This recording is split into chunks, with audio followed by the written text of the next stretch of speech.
Good evening, everybody, and welcome to this evening's committee meeting of the Planning Application Committee. Just as always, just to go through a few housekeeping points first of all. So a fire drill is not expected, so if the alarm sounds, please evacuate the building quickly and calmly. Please use the stairs and do not use the lifts. Once out of the building, please gather outside the Virgin Money building, formerly the Yorkshire Bank, on the opposite side of the road. Exit by the door by which you entered the room or by the fire exits, which are clearly indicated by the standard green fire exit signs. If you need any assistance in evacuating the building, please make yourself known to a member of staff. The meeting is being live streamed and recorded for future publication on the Council's website. Please can I ask that you turn your mobile phone off or at least set it to silent for the duration of the meeting, please. Thank you. Item number 2, apologies. I have 2 apologies in front of me. One from Councillor Hartshorn, who's got to leave after the first agenda item. So thank you for joining us for at least this first item, Councillor, and for Councillor Harbison. Are there any other apologies? No. Okay. Item 3, the minutes. Hopefully you've all had a chance to look at the minutes. Is there anybody who's happy to propose those minutes as being an accurate reflection? Councillor Markham, and a seconder, Councillor Hartshorn. Thank you very much, Arshel. And could we have now a vote if we're happy to accept those minutes? Thank you, yeah. Okay, so thank you. I shall sign those off then.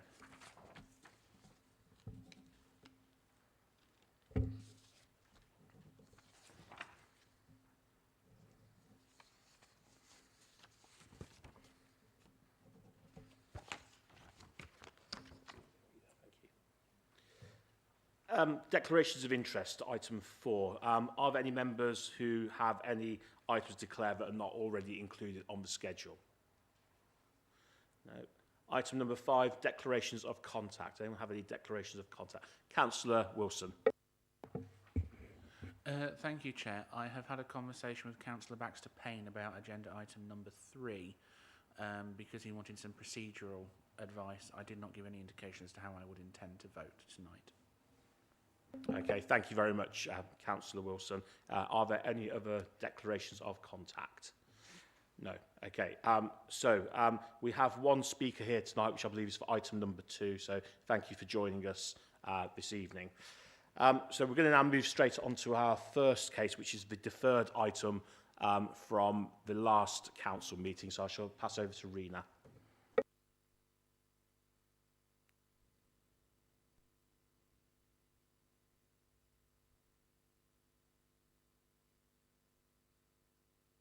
Deferred item 1, 11 Ribbenbrook. Members will likely recall this application as it was presented to and approved by committee in October with a condition relating to replacement tree. Since then, the applicant and our tree officer have attempted to find common ground and agree on a replacement tree. However, this has not proved possible. The application was also deferred from the previous planning committee on the 18th of January so that a site visit could be conducted. The site visit was conducted today, 8th of February at 4 p.m. Once again, the purpose of this application is to seek consent to remove a lime tree, T4, which is covered by Tree Preservation Order 11/97. T4 is located within the rear garden of the property, close to the western boundary, with 10 Ribbenbrook and it forms part of an original row of 5 lime trees covered by the TPO. The applicant states that the removal is required due to concerns regarding the proximity of the tree to 10 and 11 Ribbenbrook, shading within the rear garden area, and the falling of excess branches and sticky sap. The tree in question, along with the neighbouring trees at the rear of the properties on Ribbenbrook, were covered by a tree preservation order in 1997. The TPO covers 5 lime trees in Ribbenbrook, 4 of which are located in the rear gardens of 3, 6, 8 and 11 Ribbenbrook. The tree at the rear of 8 Ribbenbrook has been subject to previous applications for felling which were refused. However, a further application in 2018 for the felling of this neighbouring tree was recommended by officers for refusal but was approved by committee subject to the provision of a replacement tree. However, similarly to this situation, a replacement tree could not be agreed upon and a subsequent application was submitted to fell the tree and not to provide a replacement. Similarly, an application to fell the tree at 6 Ribbonbrook with no replacement was taken to committee with a recommendation refusal, but this was granted by committee. However, it is not considered that a precedent for the removal of the surrounding trees has been set. Officers consider that the tree does have visual amenity value to not just the properties on Ribbonbrook but the surrounding area, particularly the adjacent destination park. The view from the park is considered to break up the artificially straight lines of housing and fencing, creating a high amenity need and benefit of the remaining trees on Ribbonbrook. The TPO was put on to protect the trees during construction of the houses on Ribbonbrook, as they had significant amenity value at that time. Whilst it could be argued that the loss of one individual tree may not have significant harm, members should consider that this could set a detrimental precedent and lead the way to the loss of the whole row, which cumulatively would lead to a detriment of the overall visual amenity of the area. Therefore, the implications for the loss of this tree are wider if the wooded area of the railway embankment outside of the council's jurisdiction was removed. If the felling of these trees was allowed, there would be no screening for the railway. The MBBC Parks officer was consulted on the application. The response received was one of objection, as no technical evidence has been provided that justifies the removal. They state that the shading has not been shown to be extreme, as the tree is situated to the northwest of the property. Aerial images show clear vegetative growth in the garden that would evidence sufficient natural light provision. They also state that height and size are not justifiable reasons to remove a tree without other factors being present. It has also been argued that fall from trees is a common natural phenomenon, and the parks officer has advised that tree removals in relation to general fall from trees would set a precedent that would undermine the TPO process. The parks officer stated that it would not be good to recommend replacement of large amenity trees with small specimens that cannot be seen in the public realm, as that would set an unacceptable precedent within the borough.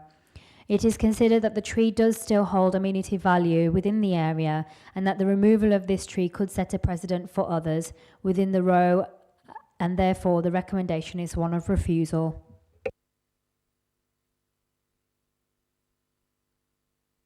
Thank you. So the recommendation we have in front of us is to refuse planning permission for the reasons as printed on your agendas. So for the purpose of discussion, do I have somebody who's happy to move this motion?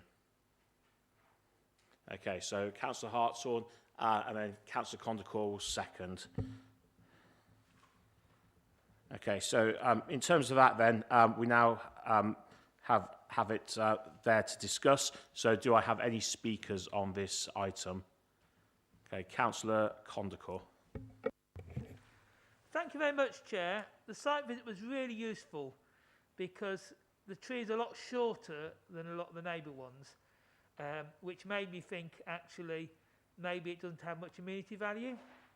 But actually looking at the trunk of the tree, it is very significant, which leads me to see that actually it's, at some point it's been pollarded, or the top's been cut off, which is why it's particularly bushier and shorter than some of the neighbour ones that are quite tall and lanky. So I don't know if it had been pollarded and cut back without permission because it had a TPO on in the past. I don't know if the officers have got any record of that. But it's also useful to have seen the length of the garden and the orientation to see how, as the officer's report said, it's on the north side of the garden. So I'm in two minds, because obviously the house was built after the tree. The trees were clearly protected, so there's a very strong case for actually keeping them. And actually, we made a mistake as a council when we approved those applications, particularly number 11, for allowing it to be set back. If you look at the plan, the house was built too close to the tree. It's not the trees too close to the house. The tree hasn't moved. So it's one of these where you wouldn't really start from this position. But I would like the officers to confirm whether it had been pollarded or not, with permission or not. And I'm minded to go with the officer's recommendation because of the sheer size of that trunk. And I think a lot of the problems in the garden are due to, if you pollard a tree, it does then grow very vigorously and drop more stuff. Thank you, Chair. Right, thank you, Councillor Condacott. I don't know if officers would like to respond to the question that Councillor Condacott asked. So in answer to your question, Councillor, if you just take a look at page 19 of the relevant planning history for the site, there have been a number of applications to fell the lime tree over and over again. So it was refused at committee to fell the lime tree in 2020. The applicant then appealed the decision, however the appeal has not yet been determined. There was then an application to fell the lime tree, which was approved at committee in May 2020. There was then an application to fell the lime tree, which was then refused at committee in January 2018. And there was an application to fell the lime tree, which was approved at committee in August 2018, subject to the implementation of a replacement tree. And then the final application was to fell the lime tree without need for replacement, which was approved at committee in 2019. So there's significant history on the site.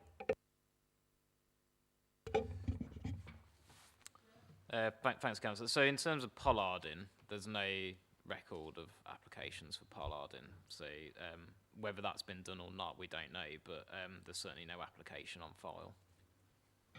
Councillor Condacott, would like to jump back in. Yeah, I just want to jump back in. Those are the applications for trees 1 to 3, not number 4. So there's no history on 4. And the application we approved at committee subject to replacement, if we turn down this application today, that one that we approved subject to replacement is still valid. That doesn't, we don't kill that permission, do we? Is that correct? Thank you, Chair. Thank you. Councillor Wilson. Thank you, Chair. It seems like almost every year we have a TPO on Ribbonbrook somewhere to consider, and it feels like that the arguments being put forward to me are a bit nonsensical, and I appreciate officers have to try and make sense out of chaos. But on one hand, we're being told that the previous permission on another property to fell the tree and not replace does not set a precedent. But then we're told that if we give this one the go-ahead to fell and not replace, that would potentially set a precedent. Now, what is it? We've already done it once. Does that not set a precedent? Or how many does it require to set a precedent? Do we have to wait for this one? Do we wait for T2? Do we wait for T1, T10? I don't know. Now, the problem is we are where we are. Something has been set. So either we do have a precedent or we don't. But as far as I was always taught in planning, you consider the application on its own individual merits, regardless of whether you think there was a precedent before or whether you're setting a precedent later. It is this particular application we are considering. So I don't consider any of the issues about setting a precedent on this case to be relevant. The issue for me is now we are at an impasse between what the applicant wants and what the council is recommending. However, weighing that up, if this was any other property with a tree like that, without a TPO, they could go ahead and do it because that is the occupier's choice. Whether the tree was there before the property was built or not, that is still the occupier's choice. It may have been smaller when the occupier bought the property. It might have been in a better condition when the occupier bought the property. We don't know. So, having looked at the evidence before me and the maps, etc., it isn't something which is exceedingly obvious from the street scene, which many others would actually take an amenity value from. Really, the only people who can see it are any passers-by from the trains, doubtful, or the actual neighbours and the residents themselves. Now, a number of the neighbours are saying that they want to get rid of their trees, and there's been a number of planning applications about that one way or the other. So that would tell me that in all likelihood, they don't see an amenity value to these trees which have got a TPO on them. So that leads me to the conclusion, therefore, Chair, that without there being a strong amenity value to the residents, because you can't see it from the street scene or to the people who actually live there, I'm now inclined to resolve this impasse, because otherwise we're just going to end up going backwards and forwards, to actually just grant them the permission to to fell the tree without a replacement. So I won't be voting for the recommendation, and if the recommendation falls, I would move that we grant them permission as per the application request. Thank you, Chair. Thank you very much, Councillor Wilson. Anything you want to come back on at all? Thank you, Chair. Yeah. So in terms of precedents, you are correct. You know, you have to treat each application on its own merits. Now, with TPOs, what the arboriculturalist has basically identified is that with the removal of this tree, in effect, it will have an impact on the other TPOs in the area, and that's in essence why they're flagging up the point on precedence. Now, my advice to committee is to consider this application that's in front of you exactly as you've just articulated it, Councillor. So just focus on that point, i.e., you know, do you consider the tree to have that appropriate value? Are you happy for it to be felled? Now, the committee have already decided on that, so really, while the officer recommendation is for refusal, really the point that committee should be considering tonight is this condition point, because you've already effectively agreed to the removal of the tree. Yeah, and again, I would echo that. I mean, situations and times change, things move on, and I'm guessing that perhaps when those houses were built, although the trees were there originally, before the houses were, sometimes we don't sort of think in 20 years' time, 30 years' time, what are these trees going to be like? So I think we're absolutely right in judging things on a case-by-case basis rather than sort of going down this precedence route, which is, to me, it's very much a one-size-fits-all situation, which, you know, our residents, I think, deserve slightly better and a slightly higher standard than that. So I would sort of echo very much that from my own sort of views. I've got two other speakers who've indicated they wish to speak, so I'll take them in the order I saw. So that's Councillor Hammersley and then Councillor Hartshorn. Yes, thank you, Chair. And well, having gone to site and having a little look, it can be barely seen from the park, and it can be barely just seen between a gap between the houses. And if you stand at the end of the road, you can just about see it in the distance. I've seen nicer looking trees. This has ivy growing all over it, but it's not just the visual part of that. I mean, only in my opinion, it's not. I can't really see that it's going to be a loss to the visual immunity from the park or the street.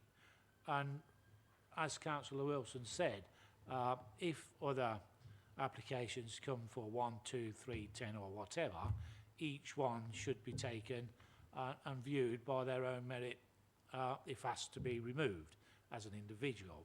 And I'm surprised that a representative from the parks people or the man that put the TPO or whoever is not here to explain his method of his decision that they have made. No one's here to fight the case for the tree. Thank you. Thank you, Councillor. Councillor Hartshorn. Thank you, Chair. So just coming back to the with the site visit earlier, myself and I think it was Councillor, it was myself and the Chair. We actually took a higher vantage point at the park, and from the distance, that particular tree did merge in with T5. So you couldn't actually tell whether there was one tree or two trees or maybe even 5. So I think from an amenity point, it wouldn't make any major impact. And to have a replacement tree, say, I think the applicant referred to an apple tree at some point, something there, that would break up the outline. You'd actually be able to see it as a separate entity. Thank you, Councillor Hartshorn. Councillor Shepherd. Thank you, Chair. I take Ashley's point. We are actually just trying to deal with this condition because we'd already said we wanted the tree felled. Well, understanding Councillor Wilson's point, I think we would be setting a dangerous precedent to say we don't actually want them to replace it with another tree, because that is a policy, this council, and we've always asked, if you take one out, put another one in. So I think, you know, while I could go along with the changes in terms of the recommendation, I couldn't go along with not putting another tree in. Thank you, Chair. Okay, thank you. Do I have any other speakers on this matter? No. So I will echo, as again, I went out on the site visit with several other councillors today, and I will echo certainly what you said, Councillor Hartshorn, and what you said, Councillor Hammersley. In terms of amenity, I couldn't actually see what it added. It blurred into the background with the other trees. And in fact, it's actually really overshadowed, I think, by a lot of other trees. So again, it would have been nice to have the tree protection officer here to talk us through the process, because I was really sort of struggling to see the issue from that perspective. I agree, I would like to see a replacement tree, but it is within our gift, if we decide not to say that actually we don't have to have another tree planted. I would like to see that possibly put in as a condition. But again, if we decide to, and this is, bear in mind, this is the third time this has been in front of us now, we need to sort of make a decision. And I'd really like to get this resolved this evening, if we can, rather than going any further. Are there any other speakers on this matter? Okay, so we'll go to the vote then. So the recommendation is to refuse planning permission for reasons printed. So all those in favour of refusing permission? Okay, that's one. Okay, all those against? Okay, so that has been sort of defeated. So we're now going to go and look, we need to obviously put a new proposal forward. So I would like to propose that the recommendation we put in front of us is that the recommendation is to remove the tree and to condition it with having a conversation where we look at perhaps a wider range of trees than have initially been considered as a replacement, as an initial step, and then if that can't be done, then to allow the tree to be removed without any replacement. So I'm happy to put that forward. Do I have a seconder? Thank you, Councillor Hammersley, to second. Okay, would anyone, sorry? Can I come in on the condition? Yeah. To just tighten that Yeah, condition a yeah. little bit. So sorry, Ashley's just going to put that into some sort of legalese speak for us.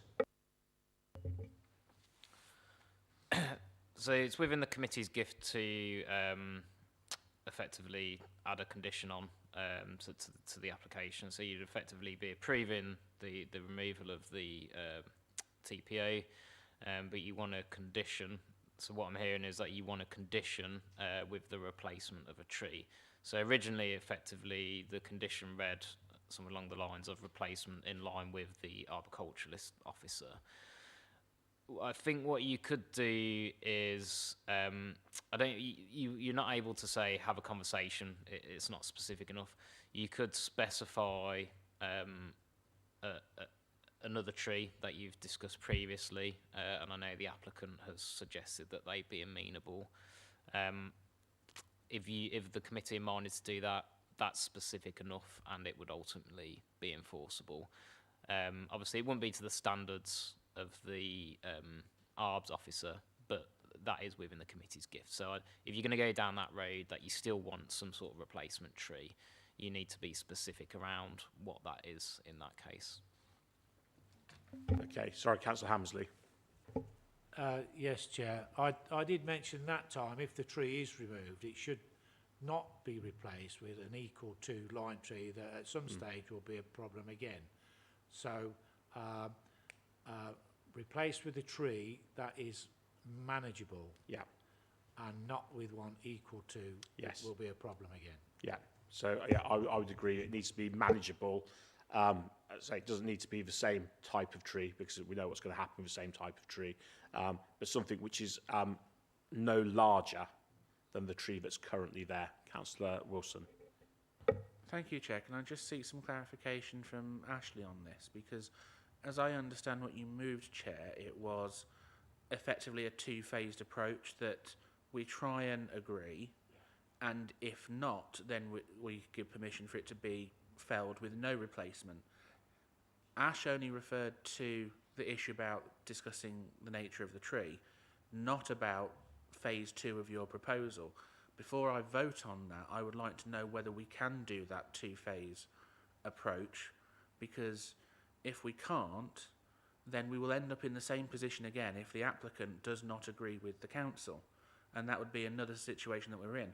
If push comes to shove, Chair, I would be perfectly content to go with the line that we just fell with no replacement, and then request them to make a contribution to planting it. I know we can't condition it, but say that the committee would request that you would consider planting a tree elsewhere within the borough to offset what you have done.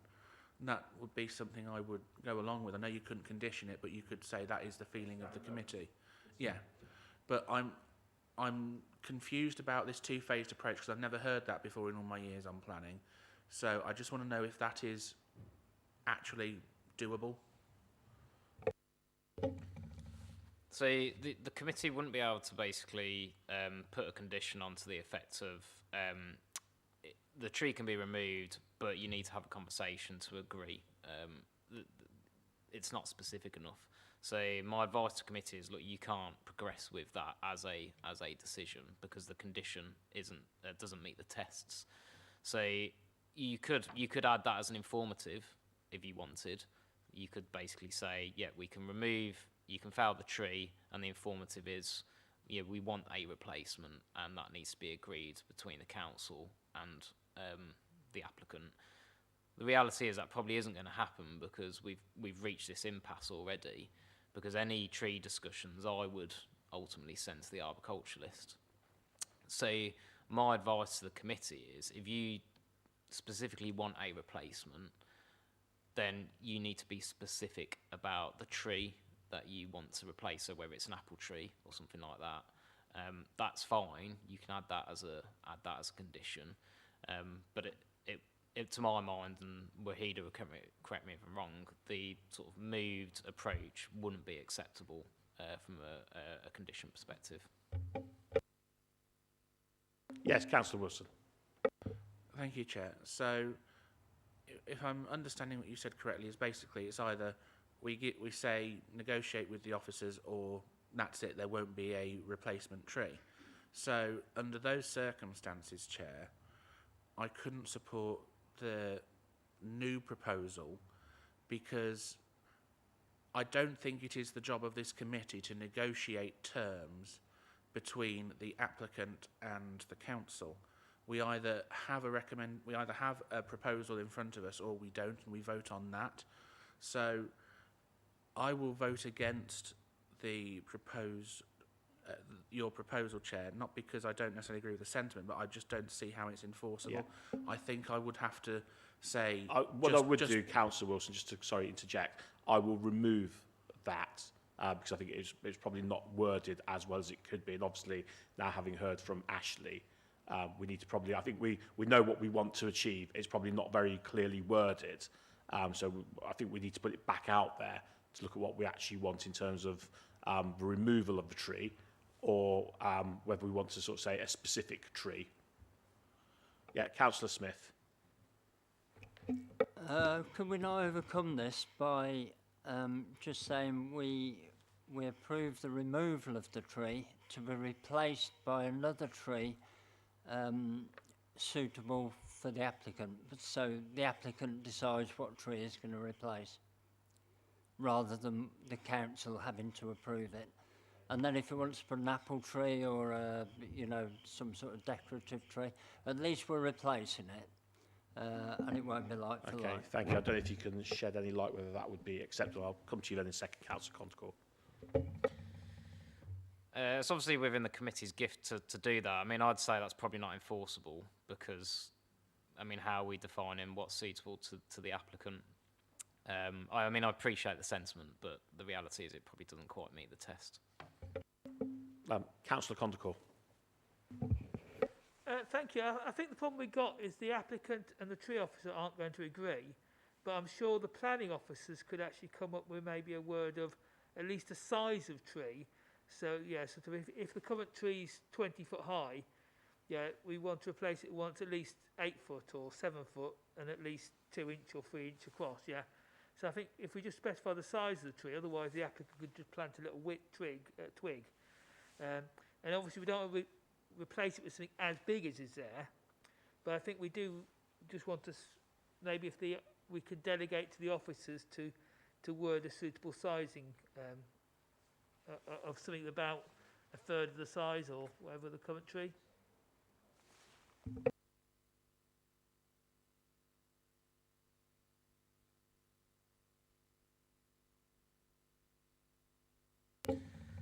Yeah, thanks, Chair. Thanks, Councillor. Yeah, I think that's a good, great approach of that. That is definable meets the tests.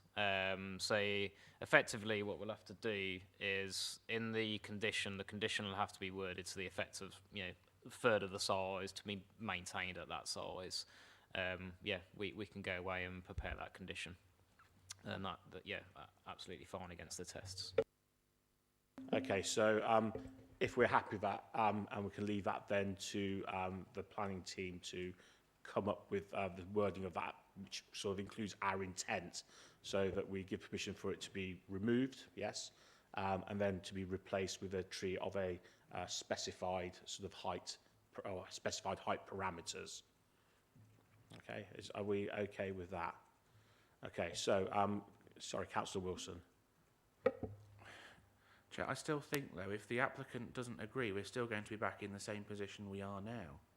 That's the problem that I don't think anyone is coming up with a solution to. We're all talking about giving the applicant an opportunity to agree to a replacement tree. We wouldn't be in the position we are now if they had agreed to some kind of tree.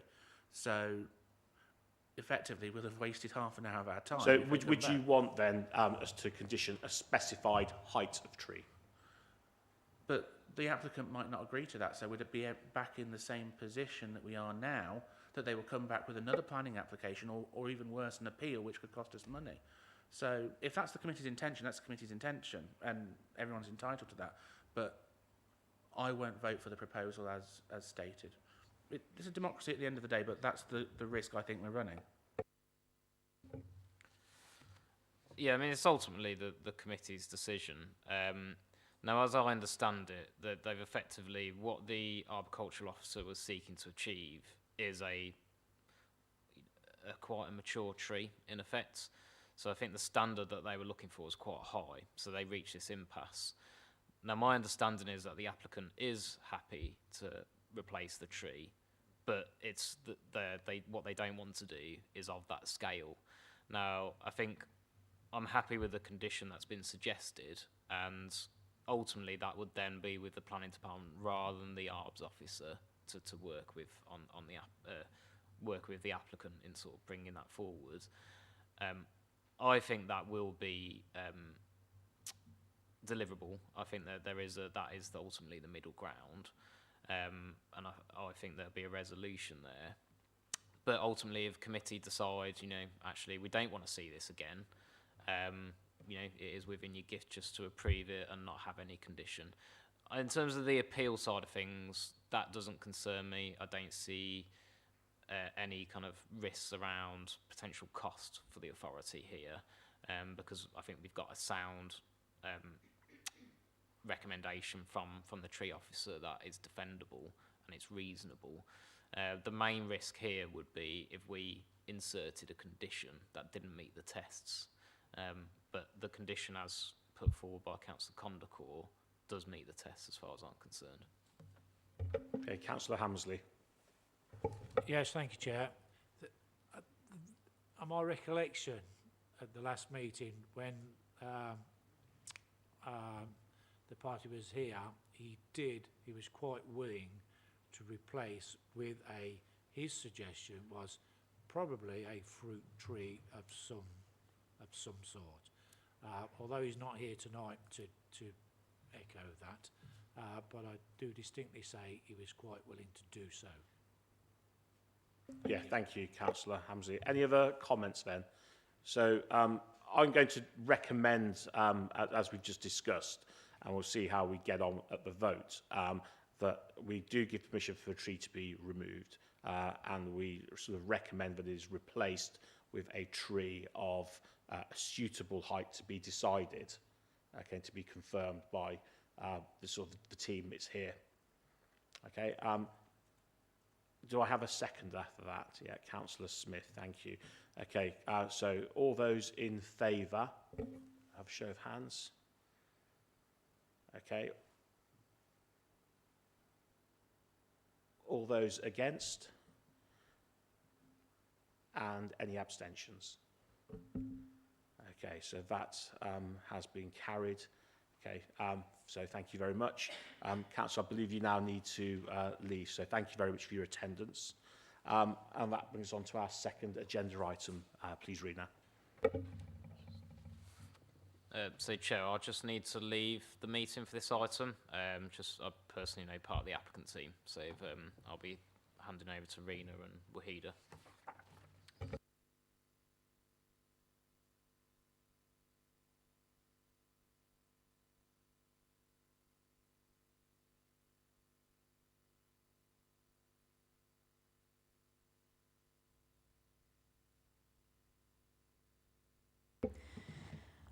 Item 2, 75 to 91 Heath End Road, Nuneaton, Warwickshire, CV10 7JG. This application is for the proposed conversion of the existing building from general storage, Class B8, community facility, Class F2, and office and store, Class E, to 16 HMO units, including first floor side extension and side dormer, at 75 to 91 Heath End Road. The site appears to have been used for a mix of uses including storage, community use, office and store. The building itself appears as a two-storey flat roof building from the front with a pitched roof to the rear. George Eliot Hospital lies behind the properties on the opposite side of Heath End Road. To the north of the site is an open grassed area belonging to Manor Park Rugby Club. On-street parking is controlled through permit on one side of the road and double yellow lines to prevent excessive on-street parking from the hospital. The existing building, in terms of its character, design and large forecourt parking area to the side, as well as the existing use of the site, is out of character with the street scene of Heath End Road. The proposal will involve the erection of a first floor side extension to the east of the building and a side dormer to the west side. In addition, the ground and first floors will be converted to form a house in multiple occupation. A total of 16 double bedrooms units are proposed, along with a dedicated laundry facilities, cycle store and bin store, 11 parking spaces proposed, including one disabled parking space. As per the NBBC standards for houses in multiple occupation document, there will be a total of 15 Category A HMOs bedsit type and one Category F HMO self-contained flat. This application is being called to committee due to having received 7 letters of objection from 6 addresses. The key issues to assess in the determination of this application are the principle of the development, the impact of the residential amenity, the impact on visual amenity, and the impact on highway safety. In terms of the principle of development, the area is predominantly residential in nature and is therefore considered a suitable location for further housing, albeit for HMOs. Although this application is for the creation of 16 units, they would not be considered as self-contained, and therefore there are no requirements for any affordable housing to be created. The target audience for this application are individuals aged 22 to 35 who work 30 plus hours per week in the NHS, car work, retail, hospitality and logistics, with an average income of 15 to 30,000. Given the locality of the George Eliot Hospital, just a 5-minute walk from the site, it is anticipated there will be a demand from doctors and nurses who require affordable accommodation. The target audience is relatively young due to the targeting young single adults who may not have sufficient income or deposit to buy their own property. The client has stated that Rent a Room National Limited will be appointed to manage the property. It is considered that given the character of the area and the reuse of an existing building to a more suitable and desired use means that in principle the development is acceptable and should carry great weight in considering the application. In terms of residential amenity, policy DS3 of the Borough Plan states there should not be a negative impact to the amenity of the surrounding environment to residents.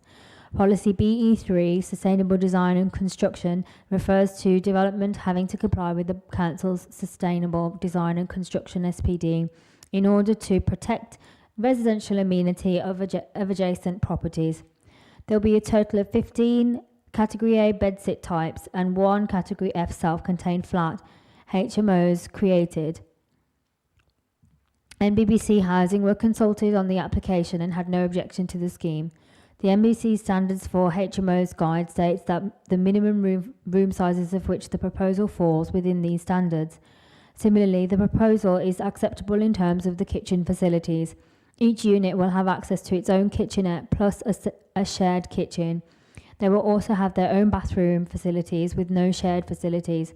The self-contained flat HMO is also acceptable in terms of room sizes and facilities. MBBC Environmental Health were also consulted and had no objection to the scheme, subject to a condition relating to noise from which is considered to be reasonable. In conclusion, it is considered that the proposal meets the SPD in terms of residential amenity. In terms of visual amenity, Policy DS3, Development Principles of the Borough Plan states there should not be a negative impact to the amenity of the surrounding environment. Although extensions are proposed, they won't be highly visible from the road or from public viewpoints. The first floor side extension will have limited views but will be mostly hidden behind the existing fabric of the building. This will be further limited by the lower roof height compared to the main roof of the existing building. The building itself easily has the capacity to accommodate an extension at the size proposed. The extension has also been designed in a way to integrate with the existing design of the building. Similarly, the side dormer will be hidden from any public viewpoints. It is also relatively small in size and scale and will be set down from the ridge and up from the eaves, further reducing its scale. In conclusion, it's considered that the visual amenity of the proposal is acceptable.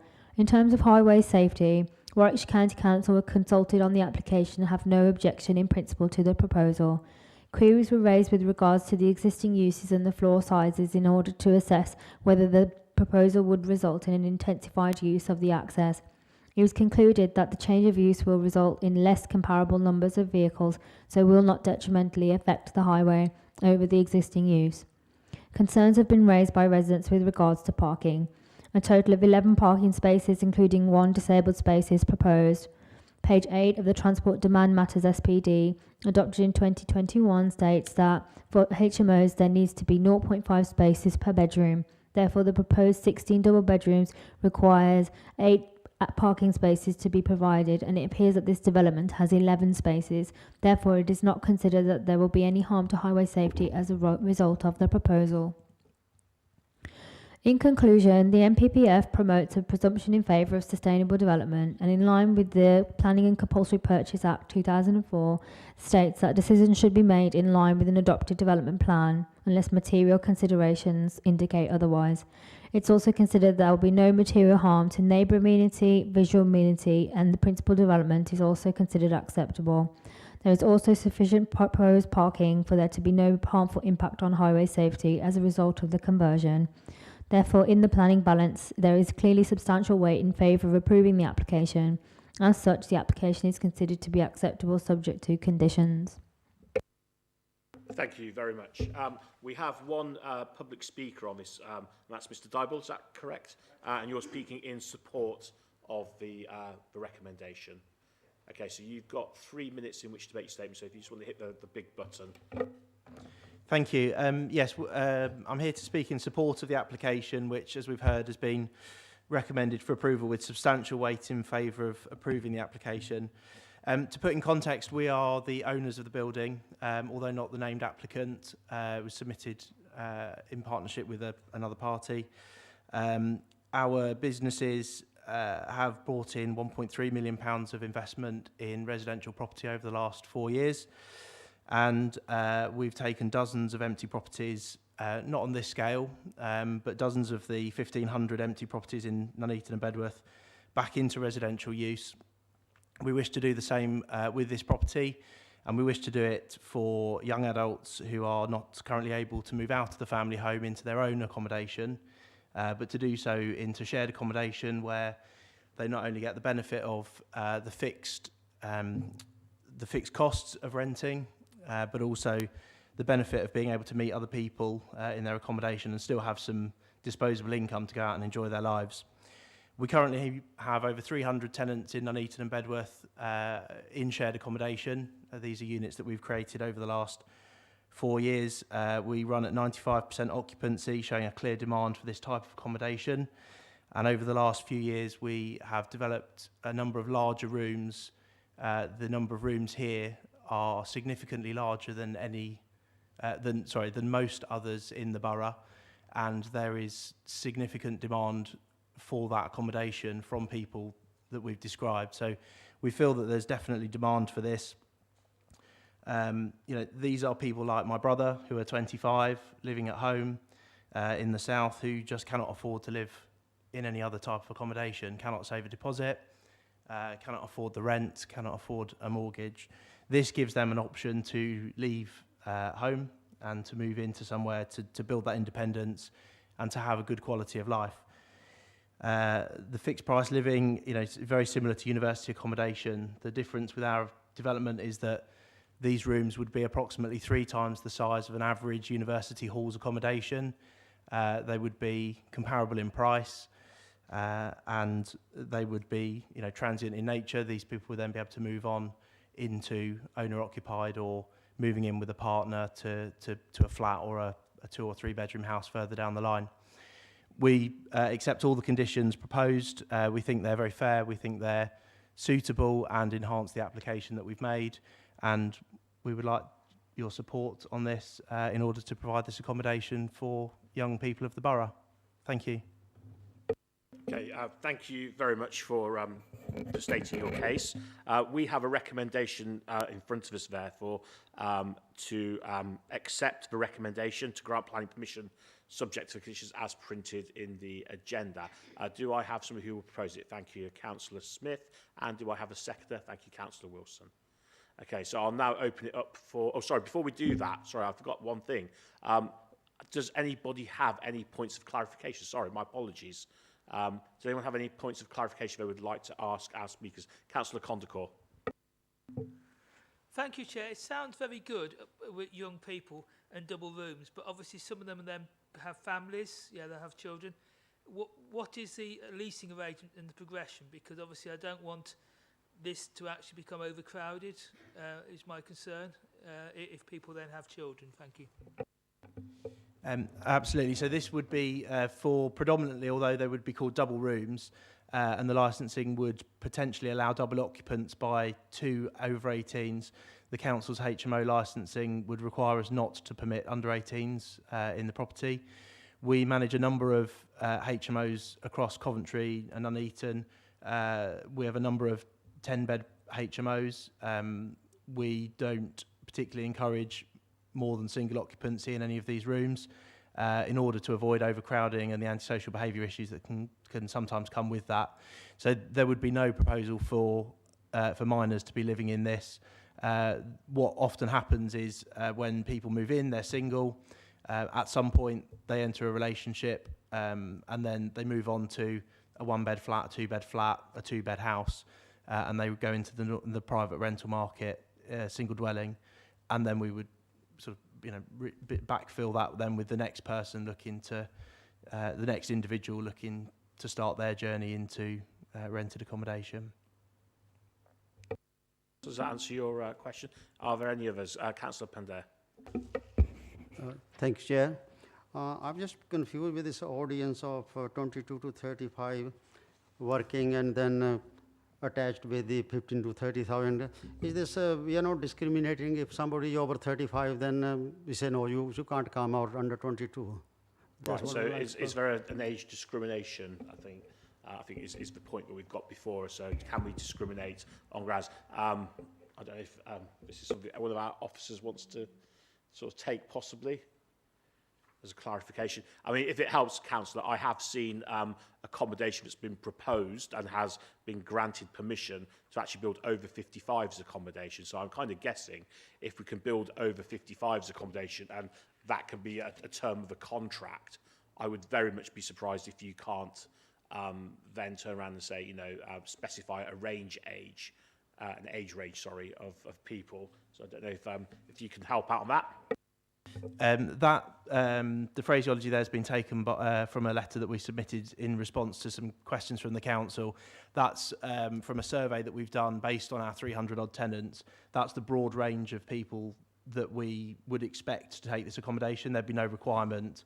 We have accommodation and it would be open to anybody of any age. What we're saying here is that it's likely to be attractive to people in that age group.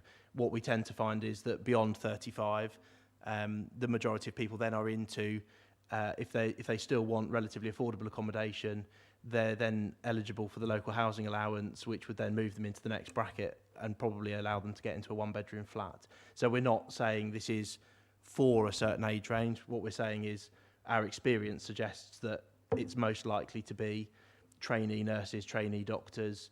At George Eliot, it's likely to be younger adults in transport, logistics, the lower rungs of management in the retail that's being developed around the borough. It's likely to be those kind of people who will take it, but there will be no restriction from our perspective.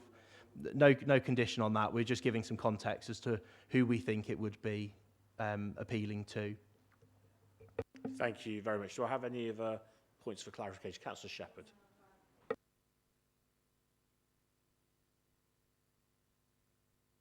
Sorry, could you make your point, Councillor? Oh, sorry, my apologies. Councillor Hammersley. Thank you, Chair. Yeah, it's just one more. Are these people vetted to see if they are suitable for the premises, or is it open just to anyone? Yeah, so we vet all of our tenants. We can only really vet fact, so we can credit check, we can do a background check, we do a suitability check to make sure that the people living in there are likely to get on. We've built this development so that it's into what we're calling 4 clusters, although that's not a planning term. So there would be no more than 4 people sharing any one cluster of accommodation, one entrance, in order to, again, reduce the antisocial behaviour. We would likely, sort of suggest, if we've got somebody who's way out of the demographic of the people currently living there, there will be an element of self-selection in terms of the private rent that these rooms would command, that that they would be in a certain budget range, which would likely be people who are working. For example, we have a portfolio of around 60 rooms, which are nearly all for people on housing benefit, local universal credit, that income. So in terms of vetting, we do the credit check, we do the background check, we do an affordability check, we do a suitability match. They're all the things that we can do. The same as if you were renting any private rental house, room, flat. Councillor, does that answer your question? Or do you have another one? Yeah, I'm just saying you do your due diligence with the people as normal, as for rental accommodation.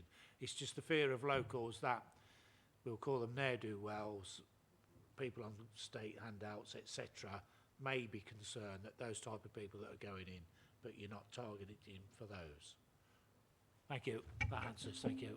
Thank you. I have a question as well regarding what happens if you have in each accommodation. You said you're marketing it for singletons. What are you going to do if there's a number of couples that eventually arise out of that and they decide they want to stay there as a couple? So in terms of the HMO, does that have any impact on the HMO of the property? I don't know if that's something, whether you can answer that as well, Rena, or give information on though, or how that would affect the balance, because you suddenly have in my mind, an issue in terms of you might have 2 couples, and they outnumber the singletons in that particular block.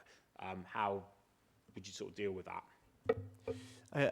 So the way we've designed the building, each of the room sizes means that we could, in theory, in line with the council's licensing policy, have a couple in each room. That would meet the amenity standards. We would tend not to do so. The tenancy agreement would state single occupancy or double occupancy if 2 people applied and we decided that that was suitable, and it also met the HMO licensing guides. To give some context as well, we are the manager or license holder of around a dozen or 15 licensed HMOs within the borough, and we manage a number of properties which do not require a license because they only have 4 occupants and they're only 2 stories. So our both as landlords and as managing agents, we have quite significant experience. I believe we have a reasonably good reputation with the borough, with the HMO licensing team. We've had some very positive discussions with them, and we've certainly never had any issues raised on our inspections, our management arrangements. So we would be confident that we would deal with anything that came up. Okay, thank you very much. If there are no more questions of clarification, is our proposer still happy to propose, Yeah, and our seconder, still happy to second. So, okay, Councillor Smith proposed and Councillor was second. So, if that's the case, then I will move to the debate and the discussion. Do I have any speakers on this item? It's Councillor Shepherd.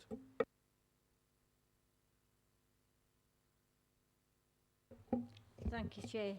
In starting, I do wish to be disassociated with the comments from Councillor Hamilton because ne'er-do-wells didn't sit quite right with me. In regard to the target audience, I would like to think that everybody's given a fair chance, and I'm a little surprised it's so narrow. I would like to add a condition, however, if it's approved, in regard to the rent-a-room. I have several rent-a-room properties in my ward, and there is an issue in terms of getting in touch with the landlord when something goes wrong. So I'd like to think that we could put a condition in there that the landlord's name and contact details are sent to this council, so that actually we've got a point of contact, because it's becoming very difficult. And I would like to, you know, this is quite a big development, and I would like to think that if there is an issue there, we've got some point of contact. Yeah, thank you, Councillor Shepherd. Are you going to propose that now, or do you want to come back to that later on in the debate? Okay, so Councillor Shepherd has proposed. Do I have a seconder for that condition? So Councillor Condacor, so thank you. So I think if we allow debate to go on for the moment, Councillor, and then we will revisit that, because we'll see what sort of else drops out of the conversation. Okay, so do I have any other speakers on this matter? Yeah, Councillor Wilson. It's not to do with the actual application itself, it's to do with the proposed amendment. I would like some legal guidance on whether that amendment is actually enforceable, because I don't actually see that as a planning term. That's what I'm confused Yeah, about. I mean, we've put it forward as a condition rather than as a, so something that's noted. So I don't know, I mean, I'll ask Wahida as a sort of legal counsellor on this, about the relevance of it, whether there's anything that would stop that being included. Chair, I'm not sure that, sorry, I don't know if that's on. It's not, as Councillor Wilson said, it's not really a planning consideration, so I don't think it's a planning condition that can be put on. But maybe it could be a recommendation that... so we could add it possibly as a note. Yeah. In that case, Yeah. it's noted and asked for rather than being made as a formal condition. I don't know whether, again, Rena, you want to jump in on this as the planning officer. Yes, I second what Wahid is saying, because we wouldn't be able to. There's also GDPR issues in that sense as well, possibly, but we wouldn't be able to enforce a condition of like that. But if an advisory note is put on, it would have to be negotiated through the legal team beforehand, but we wouldn't be able to condition that. Okay, thank you very much. So again, we will come back and revisit that, because obviously we need to see how this conversation pans out and what other councillors have to say. But if not, we may not be able to sort of include that necessarily. But if you want to clarify your position. Certainly. So just to say, not all HMOs in the borough are managed by us. So it may not necessarily be one of our properties that is managed. If it is one of our properties, I suspect you know it's one of our properties because we've got a board outside with our phone number on it. And also as a licensed HMO, which this would be, then there is a requirement in the licence for the landlord's details to be displayed and for emergency contact details to be displayed within the property. That would be in the HMO licensing department, and we comply with all of that. We have a 24/7 call handling service which logs any call made out of hours. So if there is a call that's been made, it will have been logged. So, Councillor Shepherd, with that in mind, would that kind of satisfy your proposed condition? It would. Okay, thank you. So are you happy to withdraw the proposal then? Thank you very much. Okay, so do I have any further speakers on this matter? No? Okay, in that case, we'll move to the vote then. So we have a proposal to accept the recommendation. So all those in favour? Okay, and that is unanimous. Okay, so that is approved. Thank you very much. Okay, you're free to leave if you so wish. You don't have to stay. And Rena, if you'd like to do... Yeah. Okay, so we'll just have a pause for a moment. And we'll just get Ashley in as well. And then we'll move on to our third and final item of the evening.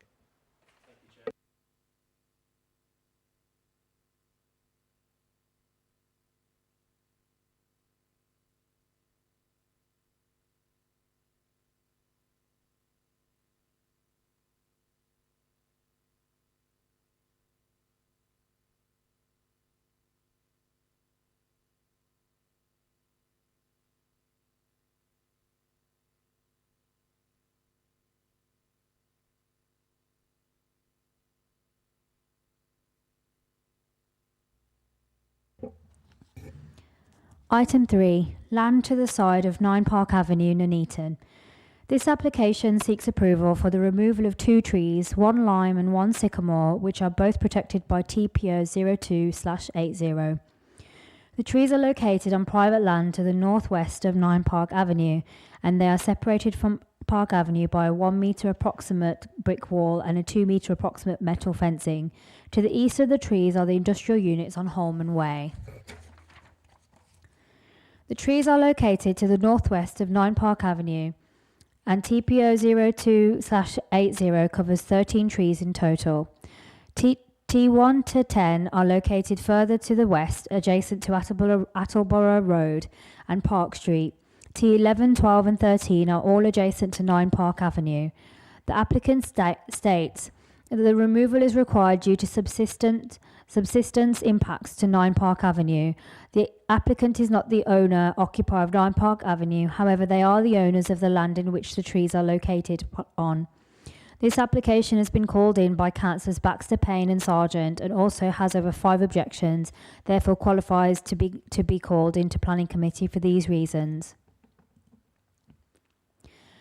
The key issues to assessing the determination of this application are the impact on visual amenity and justification for the removal of the tree. The trees are highly visible from the public realm, and it is likely that they would aid in screening the visual and noise impact of the neighbouring industrial estate, especially in the summertime. The trees are also a fairly substantial size, estimated at approximately 20 metres in height, and therefore it is considered that the trees do have significant visual amenity value to the surrounding area. As it is considered that the trees do have amenity value, the issue to address next is whether this proposal is justified. The applicant is applying for the removal of the trees on the basis of subsistence impacts up to 9 Park Avenue, and they have submitted an arboricultural appraisal report and a site investigation report in support of their application. The majority of the objections state that the removal of the sycamore tree, T13, is justified, but the removal of the lime, T12, is not. However, MBBC's tree officer has reviewed all of the submitted information and believes that the justification is appropriate. It should also be noted that page 7 of the MWA report states that the recommendation for the lime tree is one of removal. The tree officer has stated that the applicant should recommend replacements, or they should include reasoning as to why a replacement is not acceptable in this circumstance. As this application has been applied for on the basis of subsidence, it is reasonable to suggest low water demanding trees as a replacement as to not further exacerbate the issues to 9 Park Avenue. The tree officer has explained that hornbeam may be a suitable option as this species has lower water demand whilst providing a good level of visual amenity. This advice was provided to the applicant and they were given the option to provide reasoning against a replacement. However, the applicant has stated that they are happy to plant hornbeam trees. In conclusion, it is considered that the trees contribute to the visual amenity of the area, and it is likely that they aid in shielding the view of the industrial units on Holman Way. While these factors hold some weight against the application, ultimately the tree officer has expressed that suitable justification for the removal of the trees has been provided. Therefore, the recommendation is to approve the removal of the trees subject to the planting of replacements. The removal of the trees are considered to be acceptable as suitable evidence has been provided to support the claims of subsistence. Okay, thank you. So we have in front of us then this evening a recommendation to grant permission for tree works to be carried out subject to conditions as printed. For the purposes of discussion, do I have somebody who would like to propose? Thank you, Councillor Wilson. And do I have a seconder? Okay, Councillor Markham. I'll open it up to the debate then. Are there any councillors that wish to speak on this matter? No. In that case, I will move straight to the vote. All those in favour of the recommendation?